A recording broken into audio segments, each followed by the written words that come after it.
ఈ లోకంలో మనల్ని గురించి దేవుని వాక్యం అంటుంది, మనము పరదేశులమని యాత్రికులమని చెప్తుంది. దేవునికి స్తోత్రం. హల్లెలూయా.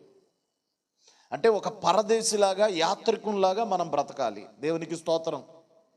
హల్లెలూయా. ఈ లోకంలో శాశ్వతమైనది ఏది?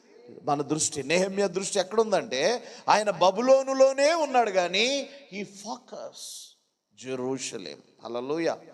పునాది మీద సమాధానముతో కట్టబడిన పట్టణం యెరూషలేము అంటే పునాది మీద సమాధానము అని అర్థం. హల్లెలూయా.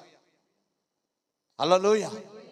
కాబట్టి నెహెమ్యా ఉన్నది ఎక్కడ? బాబిలోన్లో.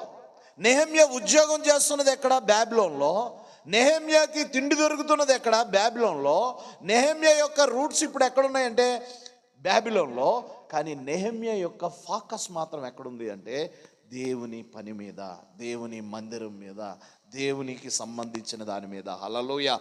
ఎవరికైనా ప్రార్థన మనస్సు ఉంటే వాళ్ళు ఎక్కడ ఉన్నా కూడా వాళ్ళ మైండ్ ఎక్కడ ఉంటుంది? దేవుని మీద. హల్లెలూయా. దేవుని చిత్తం మీద. హల్లెలూయా. దేవుని ఏర్పాటు మీద. హల్లెలూయా. దేవుని సంకల్పం. ప్రార్థించే వ్యక్తి వేరు, ప్రార్థన మనస్సు కలిగిన వ్యక్తి వేరు. హల్లెలూయా.